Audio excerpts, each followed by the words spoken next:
కలెక్టర్లతో మీటింగు మూడోసారి కలెక్టర్లతో మీటింగు జరిగింది చంద్రబాబు నాయుడు గారితో. ఆయన దాంట్లో చెప్పినటువంటి మాట, విధ్వంసం నుంచి వికాసం వైపు అడుగులేస్తూ ఉన్నాము. సో ఇది మంచి ప్రభుత్వం అనేటువంటి సర్టిఫికేట్ మరొకసారి కలెక్టర్లందరికీ ఈయనే ఇస్తున్నటువంటి పరిస్థితి. రాష్ట్రంలో ఏం జరుగుతుందో అన్ని జిల్లాల నుంచి వచ్చినటువంటి కలెక్టర్లు ఏ జిల్లాలో ఎటువంటి రిపోర్ట్ వచ్చింది దాన్ని తీసుకెళ్ళి మన ప్రభుత్వం చాలా మంచిగా ఉందని వాళ్ళు చెప్పాలా, లేదా వాళ్ళందరినీ కూర్చోబెట్టి మన మంచి ప్రభుత్వం చెప్పి వీళ్ళే సర్టిఫికేట్ ఇవ్వాలా? ఏం జరుగుతుంది సార్ అసలు? నవ్వొస్తుంది అమర్ గారు, నవ్వు ఆపుకోవాల్సి వస్తుంది. ఎందుకంటే చంద్రబాబు నాయుడు గారి స్టేట్మెంట్లు చూస్తుంటే నవ్వకేం చేయాలి? ఎన్ని విధ్వంసం నుంచి వికాసం వైపు వెళ్తుందా ప్రాసభావం? చంద్రబాబు నాయుడు గారు ఎవరు రాసిచ్చారు? విధ్వంసం ఇది మా ప్రభుత్వంలోనా? 45,000 ప్రభుత్వ పాఠశాలల్ని నాడు నేడులో భాగంగా మొదటి 2 విడతల్లో దాదాపు 32,000 పాఠశాలల్ని నాడు నేడులో భాగంగా దాంట్లో 9 మౌలిక సదుపాయాలు కల్పిస్తూ ప్రభుత్వ పాఠశాలల్ని కార్పొరేట్ పాఠశాలగా తీర్చిదిద్దితే మీకు విధ్వంసం అది. ఇక్కడ ఉన్నటువంటి ప్రభుత్వ స్కూల్ విద్యార్థులు ఓ ఆటో డ్రైవర్ కూతురు, లేదంటే ఒక రైతు కొడుకు, ఇలా చూసుకుంటా ఉంటే ఒక కూలి పనిచేసేటటువంటి వ్యక్తి వాళ్ళ అబ్బాయి, ఇలాంటి వాళ్ళందరూ ఐక్యరాజ్య సమితి దాకా పోతే మా దగ్గర విధ్వంసం జరిగిందంటావా? నాడు నేడులో భాగంగా స్కూల్ను బాగు చేయడంతో పాటు ఇంగ్లీష్ మీడియం విద్య, టోఫెల్, ఐబీ సిలబస్, 8వ తరగతి విద్యార్థులకు ట్యాబులు, అమ్మఒడి స్కీమ్ ద్వారా 15,000 రూపాయలు తల్లి అకౌంట్లో డబ్బులు వేస్తూ పిల్లలకు సంబంధించి విద్యార్థులకు సంబంధించినటువంటి బెల్టు, షూ, పుస్తకాలు, డ్రస్సు అన్నీ ఇచ్చి నాణ్యమైనటువంటి మధ్యాహ్నం భోజనం పెట్టి వాళ్ళ పిల్లలకు సంబంధించినటువంటి ఆ చిక్కీలు అన్నీ ఇస్తే మా దాంట్లో విధ్వంసం జరిగిందంటారా? 4 పోర్టులు, 10 ఫిషింగ్ హార్బర్లు, 6 ఫిష్ ల్యాండ్ సెంటర్లు జగన్మోహన్ రెడ్డి గారి 5 ఏళ్ల టర్మ్లో 2 ఏళ్ళు కోవిడ్ ఉన్న శరవేగంగా వాటి నిర్మాణాన్ని పూర్తి చేసే టైములో మీరు అధికారంలోకి వచ్చారు. కానీ ఇప్పుడు విధ్వంసం జరిగింది అంటున్నారు. మా హయాంలో ఇవన్నీ జరిగితే 17 మెడికల్ కాలేజీల నిర్మాణాలు చేపట్టి దాంట్లో 5 మెడికల్ కాలేజీలకు ఆల్రెడీ అడ్మిషన్లు తీసేసుకొని ఇప్పుడు మిగిలిన మెడికల్ కాలేజీల అడ్మిషన్లు మీరు తీసుకోవాల్సినటువంటి పరిస్థితుల్లో మెడికల్ కాలేజీలు మేము తీసుకోమని చెప్పి సాక్షాత్తు మీరు చెప్తే ఎవరిది విధ్వంసం జరిగినట్టు? రిషికొండలో అద్భుతమైనటువంటి బిల్డింగ్, ఈ 78 ఏళ్ల స్వాతంత్ర భారతదేశ చరిత్రలో ఉమ్మడి ఆంధ్రప్రదేశ్లో ఎవరూ నిర్మించలేనటువంటి ఒక మంచి భవనాన్ని ఒక పర్యాటక శాఖ ఆధ్వర్యంలో రాష్ట్ర ప్రభుత్వం నిర్మిస్తే మీరేమో ఇక్కడ ఉన్నాయన్నీ కూల్చేస్తూ ఉంటే ఎవరిది విధ్వంసం జరిగినట్టు? నేను అడుగుతున్న గ్రామాన రైతు భరోసా కేంద్రం, సచివాలయం, హెల్త్ క్లినిక్, ఏదైతే నాడు నేడు స్కూళ్ళు బాగు చేయటం, అంగన్వాడీ కేంద్రాలు, డిజిటల్ లైబ్రరీ, ఇవన్నీ గ్రామ స్థాయిలో జగన్మోహన్ రెడ్డి గారు తీసుకొచ్చిన మార్పా, విధ్వంసమా? చెప్పండి. వికాసం అన్నారు కదా ముఖ్యమంత్రి చంద్రబాబు నాయుడు గారు. ఏది వికాసం, ఏది విధ్వంసం? విధ్వంసం అంటే ఏంటో తెలుసా? ఒక్క స్కూల్ను కూడా బాగు చేయకపోవటం, ఒక్క మెడికల్ కాలేజీలో కూడా నిర్మించకపోవటం, ఒక్క పోర్టును కూడా నిర్మించకపోవటం, ఒక్క ఫిష్ ల్యాండ్ సెంటర్ను కూడా నిర్మించకపోవటం, ఏదైతే ఒక్క హాస్పిటల్ను కూడా బాగు చేయకపోవటం, ఇవి కదా విధ్వంసం. విధ్వంసానికి కేర్ ఆఫ్ అడ్రస్ మీరు, మీ ప్రభుత్వం. 3 గంటకు వచ్చి 3 ఆడవారి మీద అఘాయిత్యాలు జరుగుతున్నాయి. అంటే గంటకు 3 అంటే 20 నిమిషాలకు ఒకటి, 20 నిమిషాలు, ప్రతి 20 నిమిషాలకు ఒకళ్ళ మీద అఘాయిత్యాలు జరుగుతుంటే ఇది కదా విధ్వంసకర పాలన.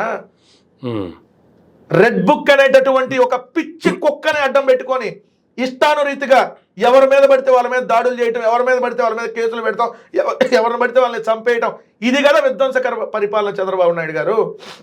వచ్చిన 10 నెలల్లోనే 1,00,000 కోట్ల రూపాయల అప్పు, అమరావతి అప్పు కాకుండా మామూలు అప్పే 1,00,000 కోట్లు చేసినటువంటి దుర్మార్గమైనటువంటి విధ్వంసకరమైనటువంటి ప్రభుత్వం మీది కదా చంద్రబాబు నాయుడు గారు. వైఎస్ఆర్ కాంగ్రెస్ పార్టీకి ఓటు వేసిన ఏ ఒక్కరికి ప్రత్యక్షంగా కానీ పరోక్షంగా కానీ పని చేయవద్దని ఒక ముఖ్యమంత్రి హోదాలో ఉండి మాట్లాడినటువంటి విధ్వంసకారుడు నువ్వు కాదా? కాశీనాయన క్షేత్రాన్ని కూల్చినటువంటి విధ్వంసకరమైనటువంటి ప్రభుత్వం మీది కాదా? కాశీనాయన క్షేత్రాన్ని కూల్చారు చంద్రబాబు నాయుడు గారు. తిరుపతి లడ్డులో జంతువుల కొవ్వు కలిసిందని కొవ్వెక్కి మాట్లాడినటువంటి విధ్వంసకారుడు నువ్వు కాదా చంద్రబాబు నాయుడు గారు?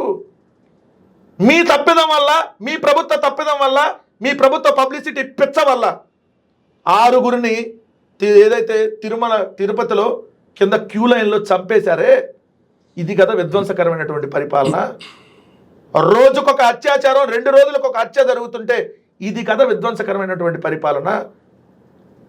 ఒక్కలకు కూడా ఒక్క పథకం కూడా ఇవ్వకుండా 10 నెలల్లో దుర్మార్గమైనటువంటి విధ్వంసకరమైనటువంటి పరిపాలన చేసింది మీరు కాదా? ఒక్క రైతు కన్నా రూపాయి ఇచ్చారా? ఓ పక్క రైతు పండించినటువంటి పంటకి గిట్టుబాటు ధర అడుగుతా రోడ్డు మీదకి వెళ్తే వాళ్ళని నిర్బంధిస్తున్నటువంటి నిర్బంధకర విధ్వంసకర పరిపాలన మీది కాదా చంద్రబాబు నాయుడు గారు? పిల్లవాడు ఉద్యోగాలు అడుగుతుంటే ఉన్న ఉద్యోగాలే ఓడబీకిన విధ్వంసకారుడు నువ్వు కాదా? 11,70,000 మంది జగన్మోహన్ రెడ్డి గారు ఉన్నప్పుడు ప్రభుత్వం తరపున నెల శాలరీలు వెళ్ళాయి. ఇప్పుడు నువ్వు 2 లక్షలు తగ్గించేసావు.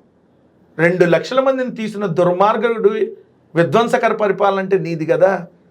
2,70,000 మంది వాలంటీర్లు ఈ రాష్ట్రంలో ప్రజలకి నేరుగా సేవలు అందిస్తే వాళ్ళందరినీ ఓడబీకేసి 30,000 మంది తెలుగుదేశం పార్టీకి సంబంధించినటువంటి నాయకుల్ని కార్యకర్తల్ని కన్సల్టెంట్లుగా నియమించి సంవత్సరానికి 750 కోట్లు రాష్ట్ర ప్రభుత్వ డబ్బుల్ని దోచిపెడుతున్నటువంటి దుర్మార్గుడివి విధ్వంసకారుడివి నువ్వు కాదా చంద్రబాబు నాయుడు గారు?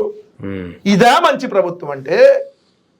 మంచి ప్రభుత్వం, ముంచిన ప్రభుత్వం, ముంచిన ప్రభుత్వం నీది అని చెప్పు. మంచి ప్రభుత్వమా చెప్పు, ముందు స్టేట్మెంట్ రాయి. 2,70,000 మందిని వాలంటీర్లు పీకేశాను, ఇది మంచి ప్రభుత్వం చెప్పండి చంద్రబాబు నాయుడు గారు. ఒక్క ప్రభుత్వ ఉద్యోగం కూడా ఇవ్వకుండా ఓ 2 లక్షలు ఉన్న ఉద్యోగాలను ఓడబీకాను, ఇది మంచి ప్రభుత్వం.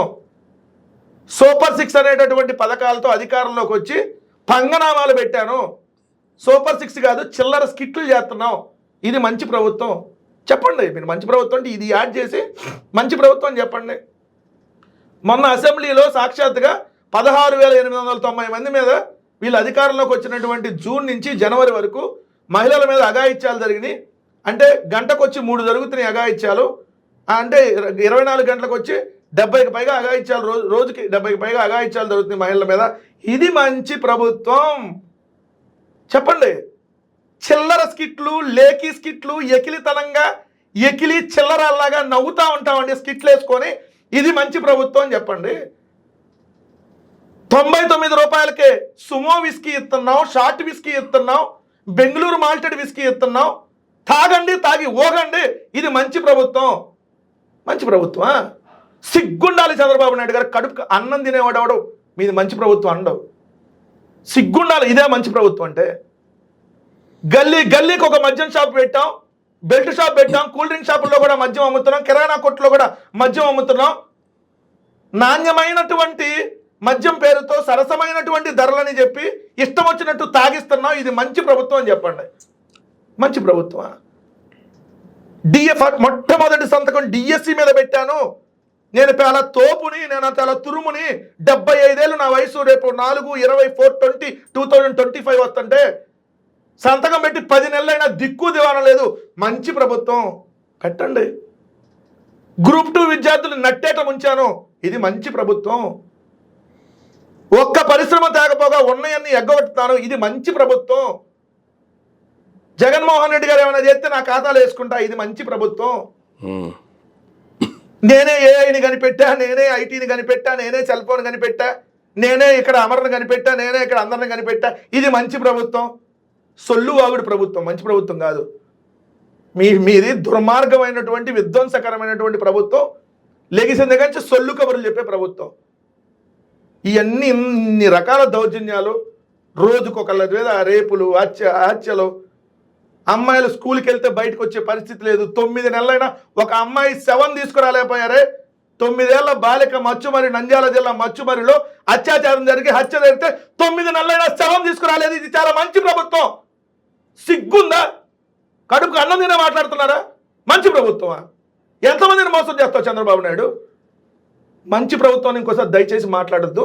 నేను అందరినీ ముంచిన ప్రభుత్వాన్ని మాట్లాడు. సూపర్ 6తో పాటు 143 హామీలు ఇచ్చి అందరికీ పంగనామం పెట్టి అందరినీ ముంచిన ప్రభుత్వం అని చెప్పి బహిరంగ క్షమాపణ చెప్పి ముక్కు నేలకు రాసి ఇంకోసారి మంచి ప్రభుత్వాన్ని దయచేసి అనమాకు. నేను చెప్పినట్టు రేపు ప్రజలు వచ్చి రియాక్ట్ అయితే తట్టుకోలేవు. Right sir, thank you sir, thank you very much అండి. ఇదండి వైఎస్ఆర్సీపీ రాష్ట్ర అధికార ప్రతినిధి కారుమూరి వెంకటరెడ్డి గారితో అయినటువంటి మరో గంటలో మళ్ళీ కలుద్దాం. చూస్తున్నానండి మైరా మీడియా.